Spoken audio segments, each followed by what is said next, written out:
उधर से क्या होता है कि सीता जी की खोज हो जाती है। अब समस्या आती है समुद्र पर पुल बनाने की। समुद्र के ऊपर पुल बनाने की समस्या आती है।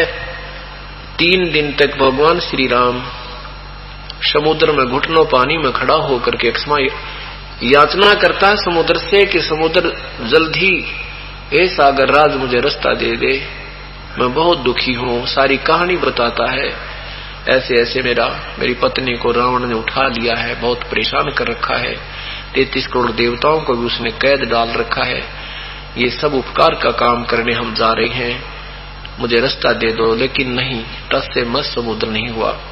तीसरे दिन जब समुद्र ने नहीं कोई रास्ता दिया तो कहते हैं श्री राम ने अग्नि बाण मांगा लक्ष्मण से। लक्ष्मण मेरा अग्नि बाण निकालिए, लातों के भूत बातों से नहीं मानते। जब श्री राम ने अग्निबाण पर त्रंचा पर चढ़ाया, उसी समय उस तीर में लपट निकलने लगी अग्नि की।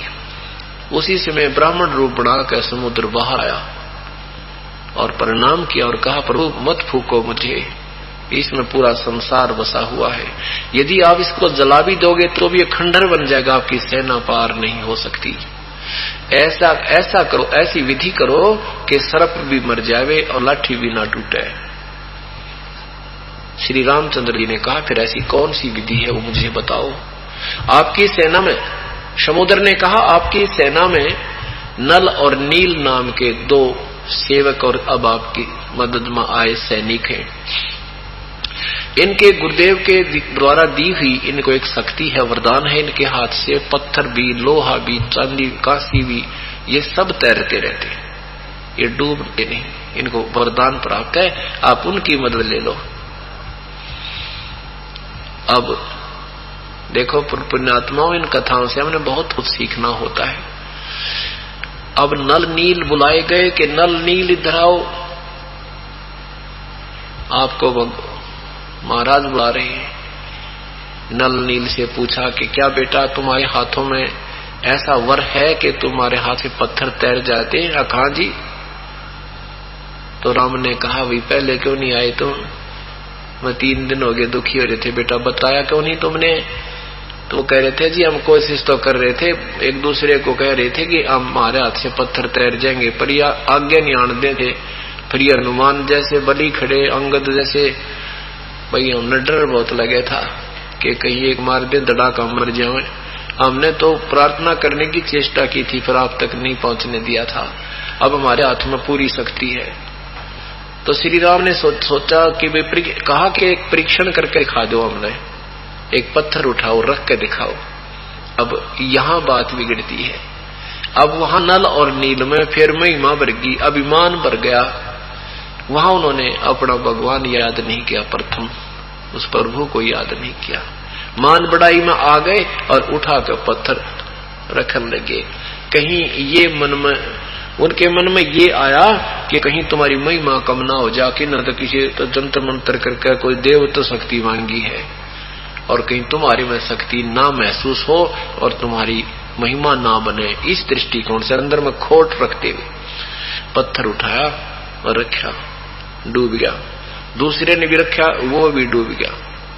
3-3 4-4 बार, क्योंकि उनको तो वहम था कि हो ही नहीं सकता। दूसरी बार फिर रखा, फिर डूब गया, फिर रखा, फिर डूब गया, और दोनों यावा से होकर बैठ के न्यू करके। अब भगवान श्री राम देख रहा है, भगवान श्री रामचंद्र जी विपर रूप में खड़े समुद्र की तरफ ऐसे देख रहे हैं जैसे कहना चाह रहे हैं कि आप झूठ बोल रहे थे, इनके हाथों में शक्ति नहीं है। उससे पूर्व ही समुद्र ने कहा कि नलनील तुमने गलती कर दी, अपना गुरुदेव याद नहीं किए, उनको याद करो। रहे नल नील यतन करे हार, तब सतगुरु से करी पुकार।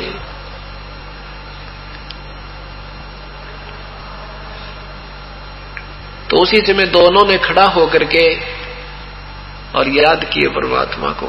परमात्मा इतनी देर में आधा किलोमीटर की दूरी पर आते नजर आए। नल नील ने देखा कि गुरुजी तो वो आ गए हैं, वो आ गए, वो आ रहे हैं, आप ही आ रहे हैं, ये तो अब सबकी दृष्टि गई, परमात्मा मुनिंदर ऋषि आ रहे।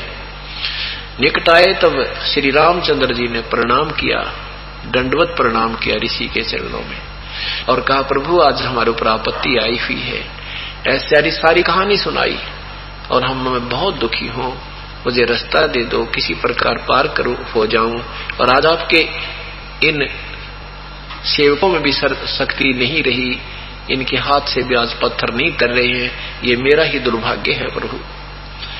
परमेश्वर ने कहा कि नहीं त्रिलोकीनाथ, ना तेरा दुर्भाग्य, ये तो इन नादानों की नादानी है। इनके अंदर अभिमान आ गया और आज से इनके पास ये शक्ति समाप्त है, कभी नहीं आएगी, नहीं दूंगा इनको। तब परमात्मा ने कहा, इनके हाथों से अब कुछ नहीं होगा भविष्य में। तब श्री राम ने कहा, प्रभु दया करो मेरे पे, और मेरे ऊपर इतनी आपत्ति आई है, सीता विलाप कर रही है और 33 करोड़ देवता बंद है, सेना नहीं पार हुई तो ये राक्षस नहीं मर सकता।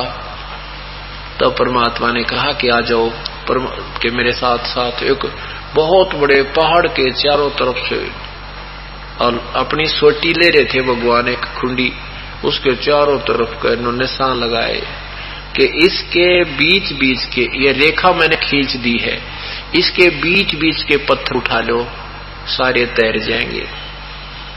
अब जैसे कहते वो पत्थर लाए और उसे वो पुल बना, वो तैर गए। नल नील शिल्पकार भी थे, उन्होंने उनको छोल छाल के और वो साथ में जोड़ जड़ दिया। हम सुना करते थे कि इससे हनुमान जी ने राम का नाम लिख दिया इसलिए पत्थर तिर गए। अरे गजब हो, कदे क्या करते नल नील ने पत्थर तिरा दिए, कदे को श्री राम ने पत्थर तिरा दिए। और कहते हैं जगत का पेखना पेख्या धनी का नाम ना लेखा, जो करने वाला उसका जिक्र भी नहीं कहीं पर। क्या करते थे पहले, राम राम कोई शब्द नहीं था, जैसे हम सत्साहेब बोलते हैं, सत्साहेब लिखते हैं जगह जगह, तो ये सत्साहेब हमारा कोड वर्ड है। और सत्साहेब का जैसे पहले राम राम कहते थे, ये मंत्र नहीं था। राम शब्द राम राम कोई बोलता था तो सामने वाले उपदेशी सभी होते थे, सामने वाला समझ जाता था राम क्यों बोला इसने, कि अगर राम नाम नहीं ले रहा है तो लेना शुरू कर दे, वो भगवान का जो मंत्र गुरु ने दिया है, और ले रहा है तो वो कहेगा राम राम राम राम भाई राम राम, अगर ले रहा हूं जप रहा हूं, ये उद्देश्य होता था। ये सांकेतिक शब्द है। तो हनुमान जी क्या करते थे कि राम राम बोल देते थे, राम राम भाई, के कोई भक्ति ना कर रहा हो तो भजन करो अपना। तो वो क्या लिखते थे, अपने जो एक पहाड़ ठाया, बड़ा पत्थर ठाया, बड़े बलवान थे, बड़ा पत्थर ठाया, उससे उठाने से पहले उस पर मोटे अक्षर में राम लिख देते थे और चल पड़ते थे ठाकर, उसके पीछे भी आगे भी, कि मेरे से पीछे आने वाले भी देख लेंगे राम राम, देखते अपनी भक्ति करता हूँ कहीं भूल ना जा, और सामने वाले भी देखेंगे राम लिखा है तो वो नाम जो दे रखा गुरुदेव ने वो जाप करते रहेंगे, भूल ना पड़ेगी। उद्देश्य केवल इतना था। और पत्थर किसने तराए थे, वो कबीर परमात्मा। रे नल नील यतन कर हार, तब सतगुरु से करी पुकार। रे नल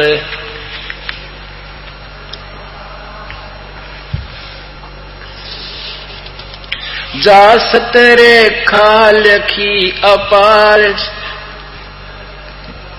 चला तेरने वाले जा सतरे खाल की अपार, सिंधु चला तेरने वाले, धन धन सतगुरु सत कबीर भक्त की। तो प्रसंग जो चला था, परमात्मा प्राप्ति के लिए सबसे पहले प्रथम कड़ी है गुरु, और गुरु हो कंप्लीट, उसके पास कंप्लीट स्पिरिचुअल नॉलेज हो और कंप्लीट मेथड ऑफ वर्शिप हो, तो वो कंप्लीट गुरु ये रामपाल दास है। इस विश्व में अपना कल्याण कराओ और दृढ़ होकर लग जाओ और मोक्ष कराओ, चलो सतलोक में। बोलो सतगुरुदेव की।